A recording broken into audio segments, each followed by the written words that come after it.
The armies of Europe were stirring. The outbreak of war was met with fervent excitement in the capitals across the continent.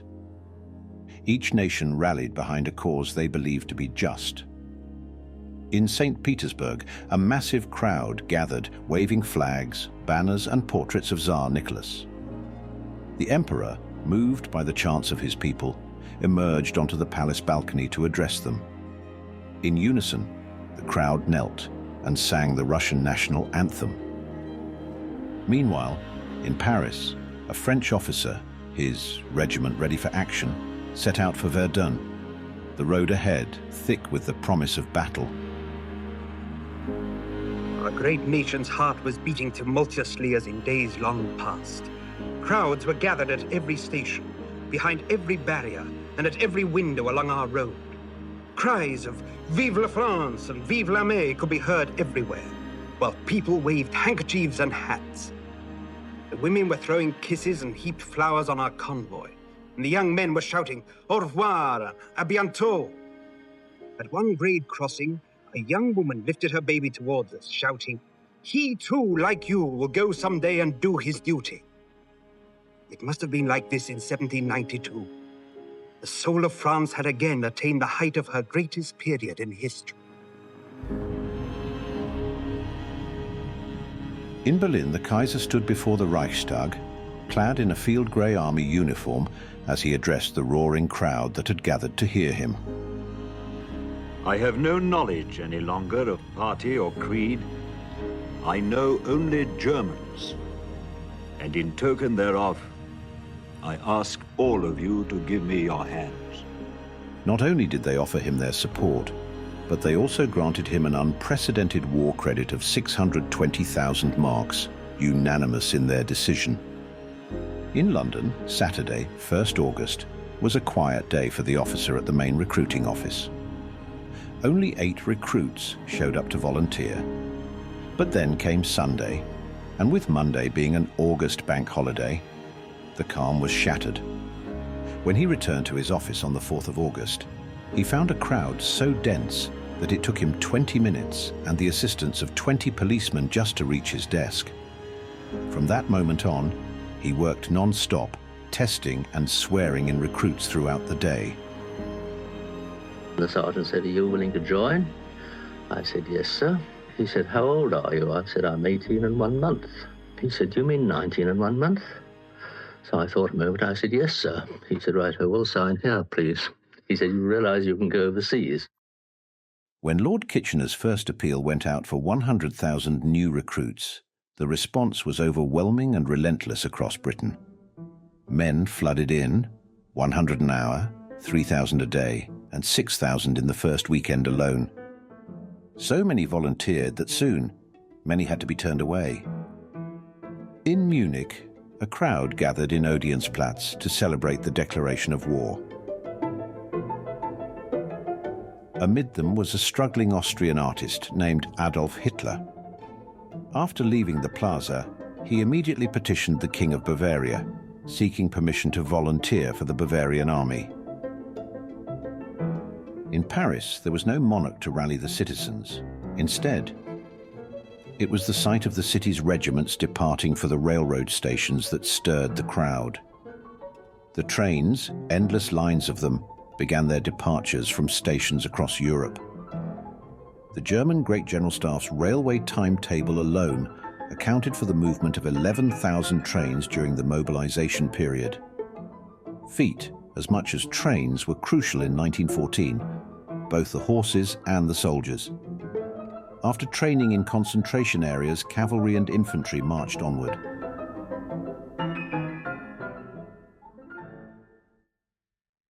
An infantry division on the move stretched across 14 miles of road, and the endurance of both horses and men was tested to the limit as they raced to push the advance forward. General von Kluck's First Army, stationed on the far right, faced a daunting 200-mile march from their deep training positions to the French capital. But before reaching Paris, they had to contend with the formidable fortresses of Liege, Namur, and others along the Belgian rivers, which posed a significant obstacle to any easy crossing into France.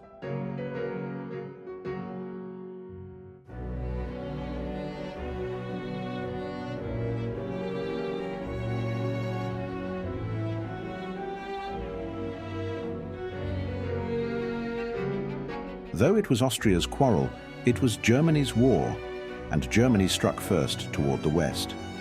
At 5 a.m. on the 4th of August, German cavalry crossed into neutral Belgium. The invasion of Belgium was not just a military move, it was a necessity dictated by the Schlieffen Plan. The primary goal of the Schlieffen Plan was to help Germany navigate the strategic nightmare of a two-front war against both Russia and France. Schlieffen calculated that if forced to confront both powers, Russia would be slower to mobilize and deploy its forces, giving Germany a crucial window of about 6 weeks to swiftly defeat France with a massive, fast-moving campaign. Once France was neutralized, Germany could then redirect the bulk of its forces to the east to counter the advancing Russian war machine. There was a critical risk. The fortresses along France's northeastern border could severely delay or even completely halt Germany's lightning-fast western offensive. To counter this, Schlieffen decided that German forces must first invade Belgium, trampling its neutrality, before pushing into northwestern France. The strategy relied on 5 armies positioned between Metz and Holland, with a total of 35 corps. The strongest forces were assigned to the extreme right wing of the offensive. One army here was tasked with swinging around the western side of Paris, executing a vast flanking maneuver designed to hit the French forces from behind, ultimately trapping them against their own border. The entire operation was expected to be completed in just 40 days. The changes Moltke made to the Schlieffen Plan required the German right-wing armies to pass through the Meuse Gap, a narrow corridor between Holland and the Ardennes, which was dominated by the fortress of Liege. If Liege and its ring of 12 forts were not captured swiftly, it would derail the intricate German timetable at the very start of the campaign. The formidable strength of the Belgian forts had already raised concerns with Schlieffen and his general staff. They were massive, subterranean, self-contained structures surrounded by a 30-foot deep ditch. To break through, targeted artillery fire would be needed, and quickly. Any delay at the Meuse crossings would jeopardize the entire flow of the Schlieffen Plan. When Schlieffen retired in 1906, no gun powerful enough for the task existed. By 1909, however, Krupp had developed a prototype of a 420mm howitzer.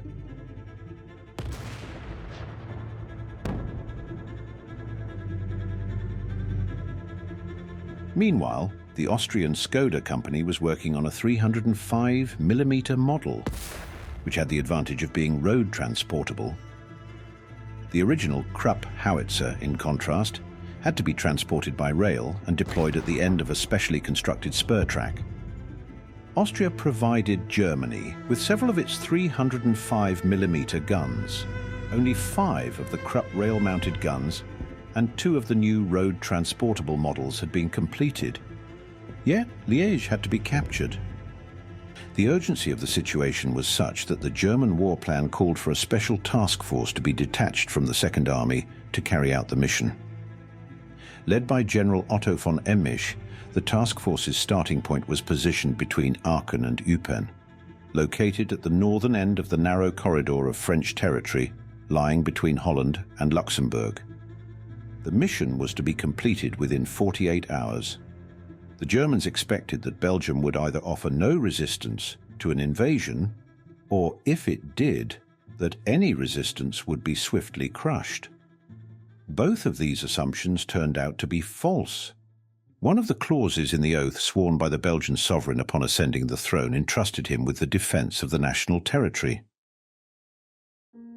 Albert I, King of the Belgians, was a man who took his responsibilities seriously. On the evening of Sunday, 2nd August, the Germans delivered an ultimatum, falsely claiming that France intended to violate Belgian territory. General Antonin de Sellier, the Belgian Chief of Staff, acknowledged the army's weakness and suggested a retreat to the river Velp. Meanwhile, the sub-chief proposed a more aggressive response, urging a spoiling attack into Germany, saying, "Send them back where they belong." This idea was quickly dismissed, as was Cellier's defeatism. Eventually, a more pragmatic approach was agreed upon. Belgium would not seek French or British assistance until its territory was directly violated.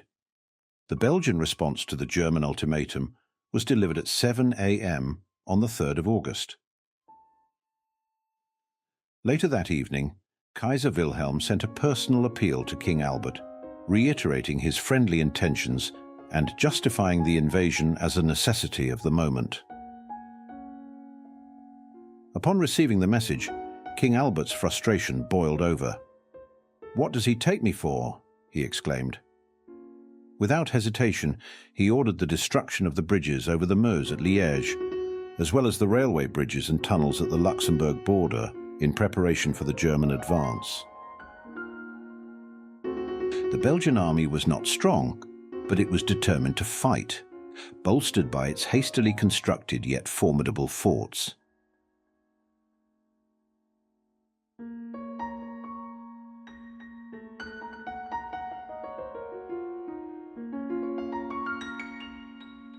King Albert I also succeeded in inspiring General Gérard Le Mans, the commander of the Liège fortress, to hold his ground until the very end. Le Mans, a man of unwavering honor and courage, despite his advanced age, became the first true hero of the Great War. His bravery would soon be tested as he faced the full might of the most powerful military force in the world. The Meuse River, which he was tasked with defending, was a formidable natural barrier. At Liège, the Meuse River cuts through a narrow gorge, 450 feet deep, making it nearly impossible to cross in the face of determined defense. This would soon become clear to General Otto von Emmich. His forces entered Belgium early on the morning of August 4th, only to come under fire from Belgian cavalry and cyclist units. As they pressed forward toward Liège, they found the bridges above and below the city had been blown to pieces. Emmich's task force had brought along 2 batteries of 210mm howitzers, the heaviest available at the time, before the massive Krupp siege guns could be deployed. The bombardment of the eastern forts began shortly thereafter, but when the German infantry and cavalry attempted to advance, they encountered stiff resistance. The garrisons manning the forts responded with a steady barrage, while the Belgian troops in the hastily constructed trenches fought bravely, repelling the German advance at every opportunity. Throughout the night of 5th August, German casualties steadily increased. Early on the morning of the 6th of August, General Erich Ludendorff, the liaison officer between the Second Army and Emmich's command, rode forward into the chaos to discover that the commander of the 14th Brigade had been killed. Without hesitation, Ludendorff took command of the brigade, leading it to a high vantage point where he could look down upon the city of Liège itself. Large in both stature and personality, Ludendorff made the decision on the morning of 7th August to push the 14th Brigade into the heart of Liège. Driving up to the gates of the old citadel, he hammered on the door with the pommel of his sword, determined to break through. I arrived. No German soldier was to be seen, and the citadel was still in the hands of the enemy. I banged on the gates, which were locked. They were opened from the inside. The few hundred Belgians that were there surrendered at my summons. The surrender of the garrison gave Ludendorff control of the city. He immediately decided to return to Aachen and press for the rapid advance of the Second Army to capitalize on his success. The first road-transportable Krupp 420 howitzer finally arrived within range of Fort Pontis on the 12th of August. The crew positioned themselves prone about 300 yards away, and the gun was fired electrically. 60 seconds ticked by, the time needed for the shell to traverse its 4,000-meter trajectory, and everyone listened in for the telephone report of our battery commander. The first shell, equipped with a delay fuse to explode only after penetrating the fort's outer defenses, fell short. However, the 8th shell struck its target. The following morning, the Krupp gun was joined by several others that had just completed their journey from Essen. By 12:30, Fort Pontis was reduced to a wreck and surrendered. The focus then shifted to Fort Embourg, which capitulated at 5:30. Fort Chaudefontaine had already been destroyed at 9 when its magazine exploded. On 14th August, it was the turn of Fort Liege, which fell at 9:40, followed by Fort Fleron at 9:45. Finally, on the 15th of August, the howitzers brought Fort Boncel to ruin, the very fort where General Le Mons moved his headquarters just 9 days earlier. After 140 minutes of relentless bombardment, the magazine was breached and the fortress was obliterated. Concrete was shattered to rubble, and the bodies of the defenders were left bloodied in the debris. Amid the devastation, General Le Mons found unconscious and surrounded by the wreckage from the stretcher on which his captors had placed him. General Le Mons said to Emich, "I ask you to bear witness that you found me unconscious." The last two forts, Cologne and Flamel, surrendered without resistance on the 16th of August. These two capitulations mark the end of a 300-year-old belief in the invincibility of fortresses. Liege had fallen, but far to the south, the French army was already on the move.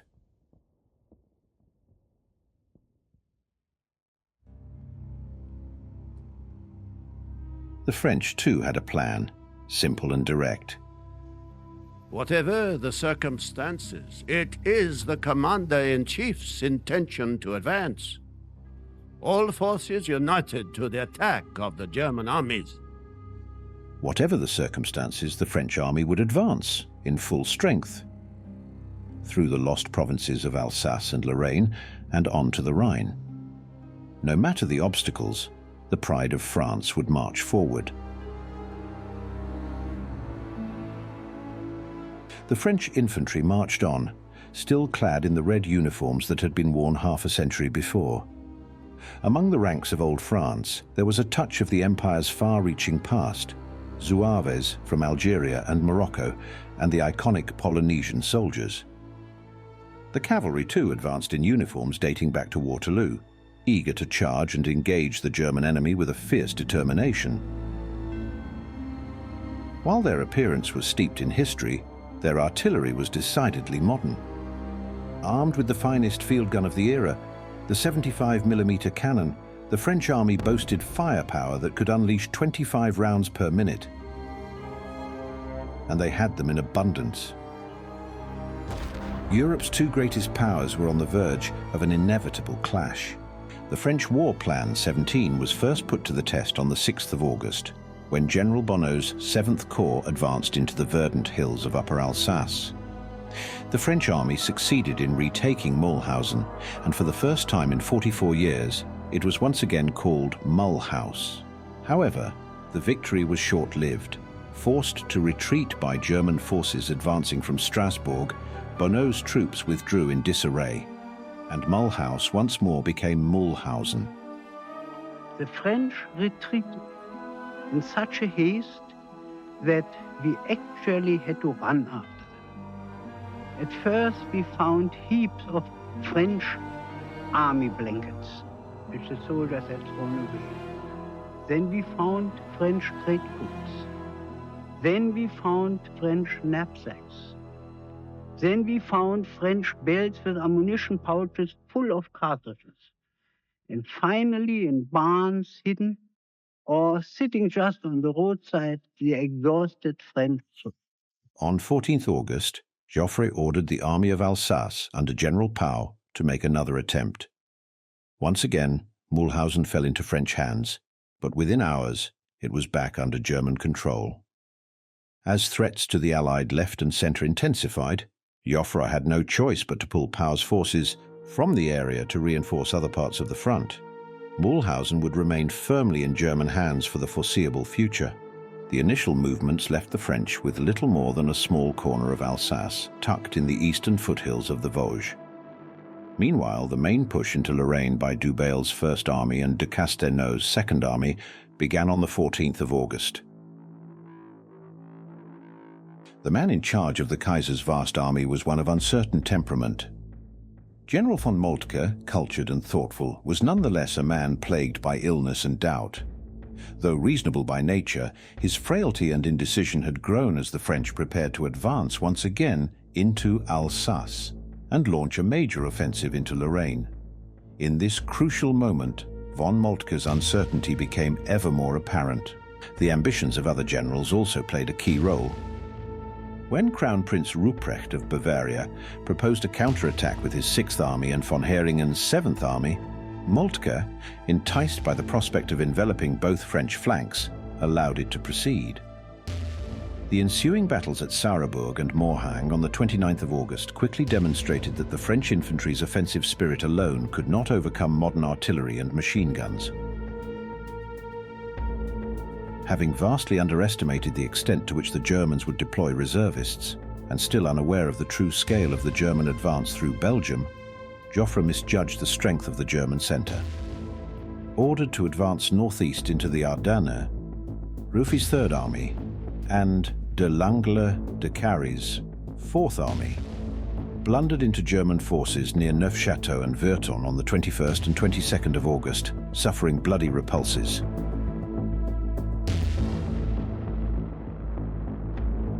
We were shot down like rabbits, because for them it was a real target, because we had red trousers and they were down in the hole. Then we had to retreat, of course. We lie down for a certain while, try to make some holes, and after that, when we could do nothing, we had to retreat back.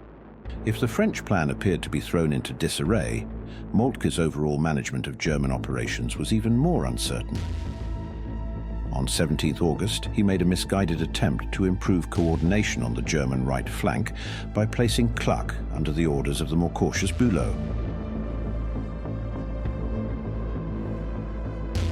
By 19th August, the true scale of the German strength and their movements became clear to Lanrezac, the commander of the French 5th Army.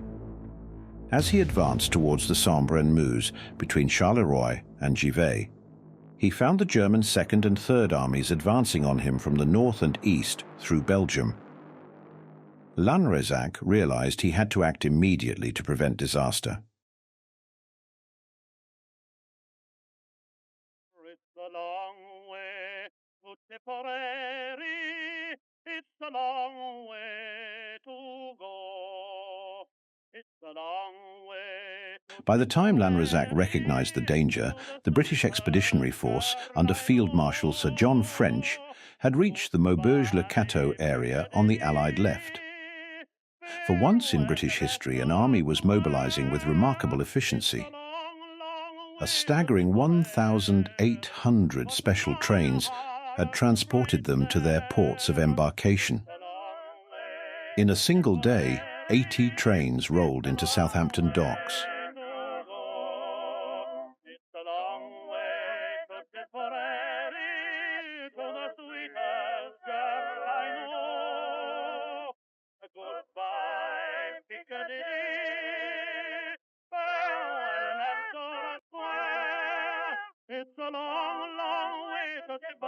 An average of 50,000 tons of shipping each day, safely escorted by the Royal Navy, transported the expeditionary force to France. The landings began on the 7th of August, shrouded in deep secrecy. Had he wrote a letter to his Irish Malio, saying, should you not receive it, write and let me know. If I make mistake in spelling Molly dear, said he, remember it's the pen that's bad, don't lay the blame on me. It's a long, long way to Tipperary, but my heart's right there.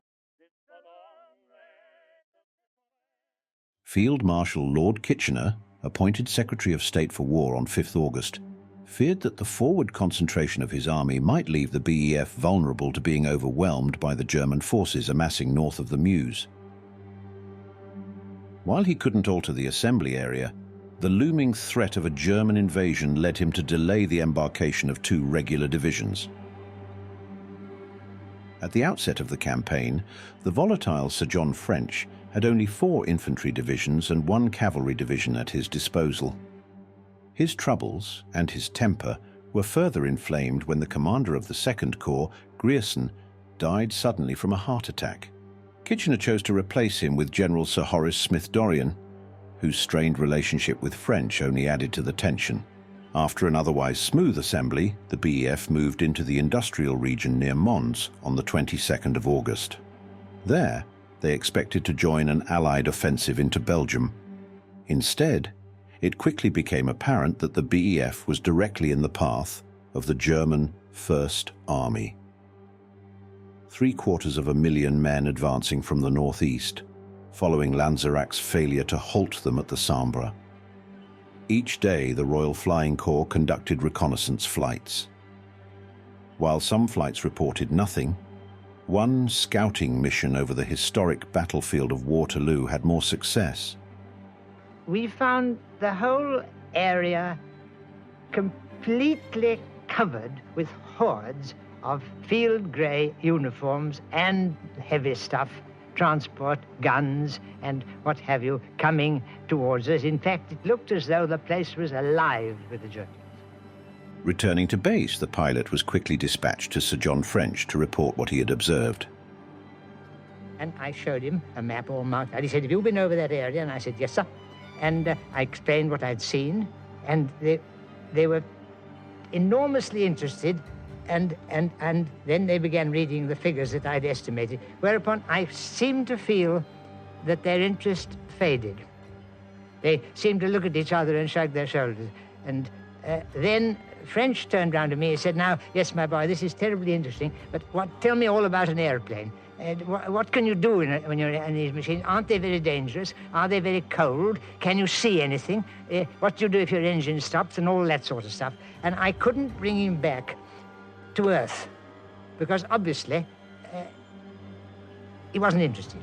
And then I again tried, and he looked at me and he said, "Yes, this is very interesting what you've got, but you know, our information, which of course is correct, proves that you really, I don't think you could really have seen as much as you think. Well, of course, I quite understand, you may imagine you have, but it's not the case." Despite his vulnerable position and the advancing German army, Sir John French vowed to hold the line at Mons for 24 hours to support Lanzerac's left. There would be no grand offensive. The British army began digging in. Second Corps took up positions along the Mons-Condé Canal and held a small salient around the town, while Lieutenant General Sir Douglas Haig's First Corps occupied the line to their right. For a time, Kluck was unaware of the British deployment blocking his advance. On the misty morning of Sunday, the 23rd of August, his leading corps collided headfirst with the BEF's position. Quite suddenly, out of the blue, we saw cavalry coming towards us. They'd come out of the right, on our right flank. I said, "Good gracious, it's Germans." So we immediately started to fire. We fired fuse north, and they got about 300 yards, I suppose, from the guns, and they wouldn't face it. By 9 o'clock, both sides were fully engaged. The Germans launched a series of disjointed, poorly coordinated assaults on Smith-Dorient's position in the salient and along the canal. The British quickly learned the harsh effectiveness and precision of the German artillery. We were in the trenches waiting for them, but we didn't expect anything like the smashing blow that struck us. All at once the sky began to rain down bullets and shells. I saw shells bursting to right and left of me, and I saw many a good comrade go out. Then, German infantry advanced in tightly packed blocks, surging toward the canal and its crossings. The BEF's unmatched rifle fire erupted, cutting down wave after wave of the dense German formations with devastating accuracy. They were in solid, square blocks, standing out sharply against the skyline, and you couldn't help hitting them. We lay in our trenches with not a sound or sign. They crept nearer and nearer, and then our officers gave the word.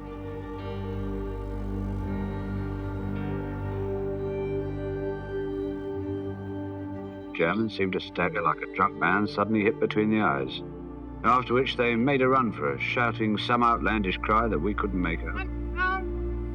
Poor devils of infantry. They advanced in companies of quite 150 men in files 5 deep. The first company were simply blasted away to heaven by a volley at 700 yards. And in their insane formation, every bullet was almost sure to find two billets. They had absolutely no chance. It was a mad minute. 15 rounds of aimed rifle fire, a feat the British infantry was uniquely trained to execute. At Mons, it worked like a charm. The Germans were left stunned. Our first battle is a heavy, an unheard of heavy defeat.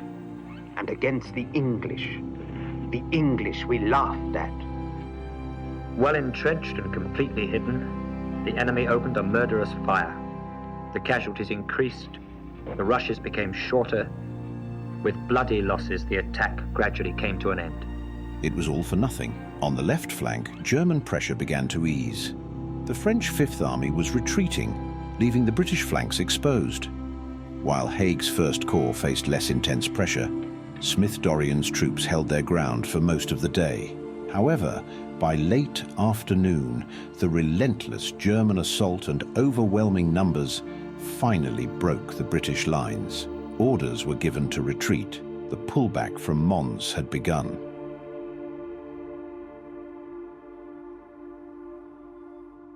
We were very disappointed when we got the order that we have to break off battle and retreat.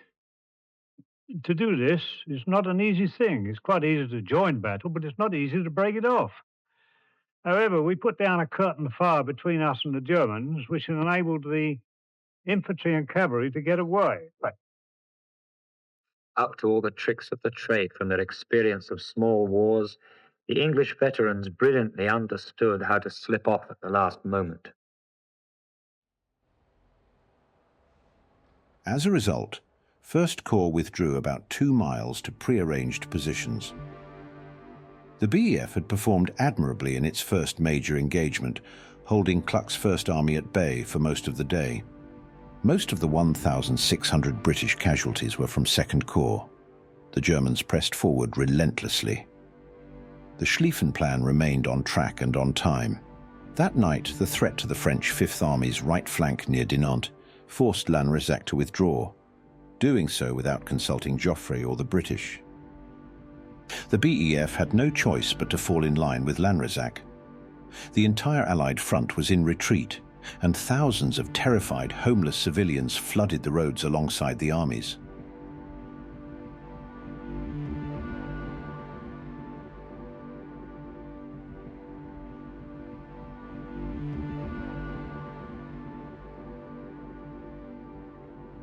In less than a month of fighting, the Allies were retreating on all fronts.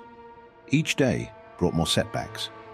Despite this, they largely fell back in good order, setting up rearguard operations to cover their withdrawals and launching desperate, near-suicidal counterattacks whenever they were trapped.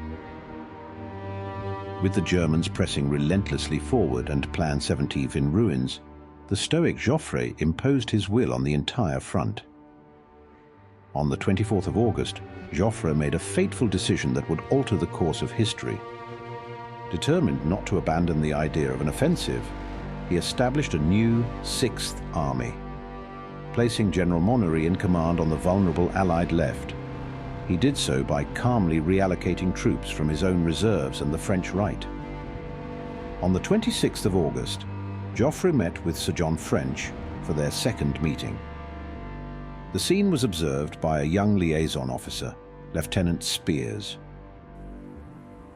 Joffre began to explain the purport of an order, extremely important, he'd issued. Whilst he was doing so, in walked Lansac, bustling in. Then Joffre went on explaining this order of his, when Sir John French said, "What about this order?" I had seen the order.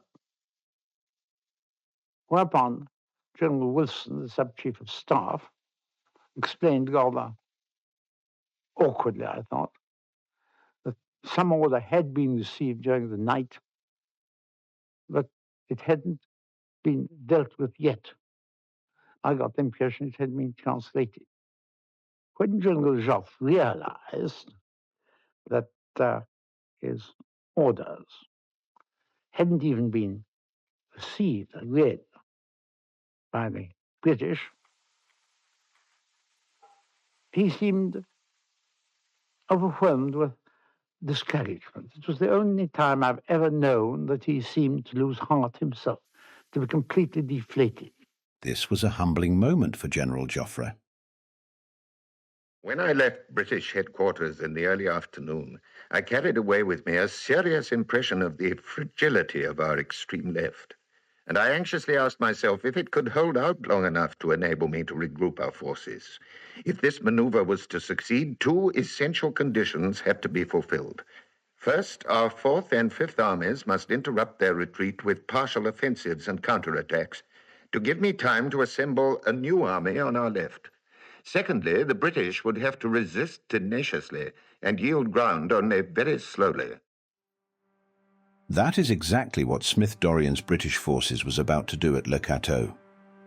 Joffre's calm and rational approach under pressure stood in stark contrast to the growing anxiety of his opponent, Moltke. The German Chief of Staff was allowing fleeting operational opportunities to cloud the broader strategic objective. The tempting prospect of a double envelopment of the Allied armies had already led him to give the commanders of the left-wing armies more freedom than was prudent.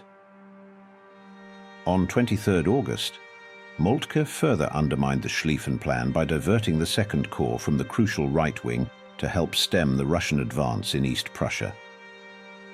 With additional formations also reassigned to deal with various fortresses, the three German right-wing armies had by now lost more than a quarter of their strength and had yet to achieve their primary objective.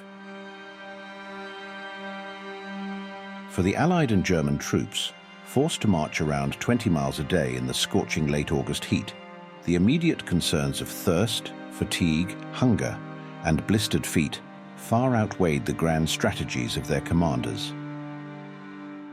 After the Battle of Mons, the BEF's Second Corps became separated by the Forest of Mormel. On the 26th of August, the anniversary of the legendary English victory at the Battle of Crécy, Smith-Dorrien assessed that the Germans were too close to Tourncourt for a disengagement without another battle. Contrary to Sir John French's wishes, he decided to conduct a resolute holding action at Le Cateau, where the Germans again suffered heavy losses under the concentrated rifle fire of the BEF. They come up like a football crowd leaving Hampstead Park. They come marching up in droves, firing their rifles from their right hips. They have absolutely no idea of aim.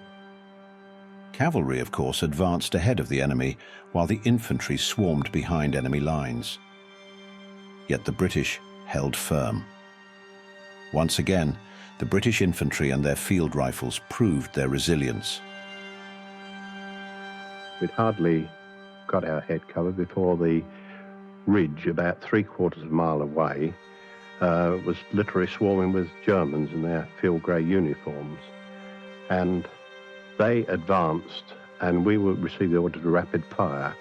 It was probably 3/4 of a mile away, an extreme range for a rifle, but we rapid fired at 15 rounds a minute at these advancing Germans, and they broke up into smaller groups of probably 6 or 8, advancing through a cornfield where the corn was in stooks.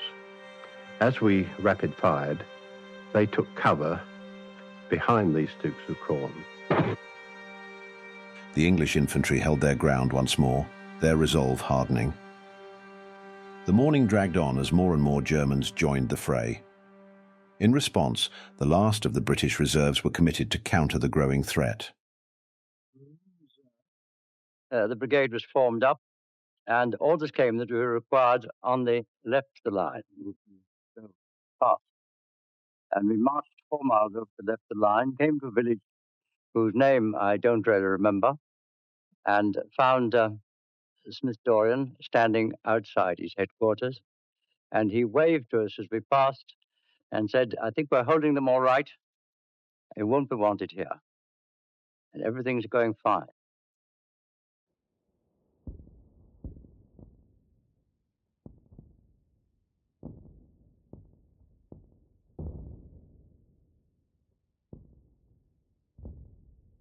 The exposed artillery batteries on the right flank took heavy losses that morning. Men on the front line, exhausted and suffering from the heat, began to drift away from the battle. It was clear that retreat was becoming inevitable if it could be managed. The greatest challenge was to remove the guns. Limbers and caissons were shattered on the hillside, with dead horses and men scattered across the ground.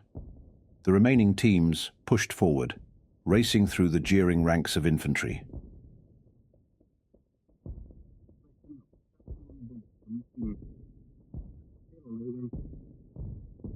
Officer in charge of the teams was killed. One team shot down in a heap before the position was reached. But 2 guns of the 122nd Battery were carried out without mishap. A third was limbered up, but the horses went down instantly. The rest was left to the Germans.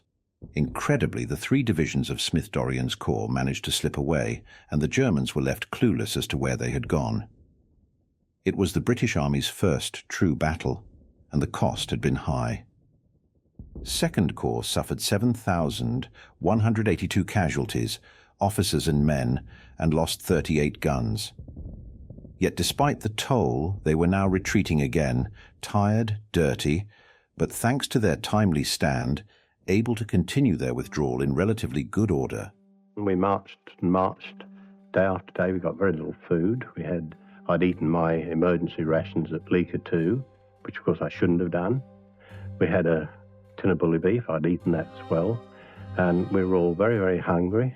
We certainly did get a cup of tea occasionally, or a canteen of tea, and we marched through a forest which was very cold and dank. We were marching during the daytime, very big forest. It was very cold in this forest. On they marched along dust-covered roads through the scorching heat of the day, pressing on, 30 miles southward, all the way to the banks of the Seine. I've seen infantry there with their feet bleeding. I've seen infantry with their boots off and puttees wrapped round them. I've seen men sobbing and turning round asking our officers, why the hell can't we fight? Why won't you let us fight? It was a grim sight. Footsore soldiers and terrified civilians, a single desperate mass of humanity. It was a very, very strange thing to see a single man exercising his will over a mass of about 1 million men, with the fate of his country in balance, having to satisfy political requirements of his own government, the British government, having to face a catastrophic situation and never getting rattled. Smith-Dorrien's already strained relations with Sir John French worsened beyond repair after Le Cateau. However, the stand made by the 2nd Corps achieved its purpose. Not only did it lead the Germans to overestimate British strength, but it also forced Kluck to hesitate, delaying his pursuit. Moreover, Kluck's misjudgment that the BEF was retreating southwest instead of south gave the British forces an unexpected reprieve, allowing them to withdraw relatively unhindered over the next few days.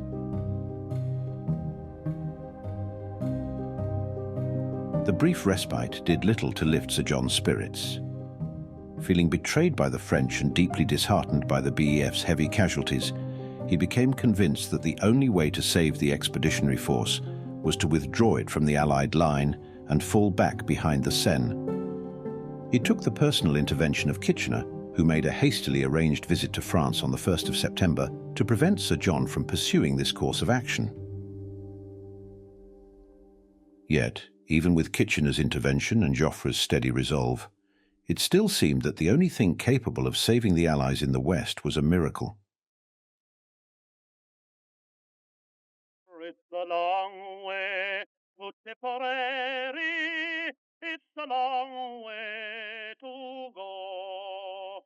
It's a long way to Tipperary, to the sweetest girl I know. Goodbye, Piccadilly, farewell, Leicester Square. It's a long, long way to Tipperary, but my heart's right there. It's a long way to Tipperary, it's a long way to go. It's a long way to Tipperary, to the sweetest girl I know. Goodbye, Piccadilly, farewell, Leicester Square. It's a long, long way to Tipperary, but my heart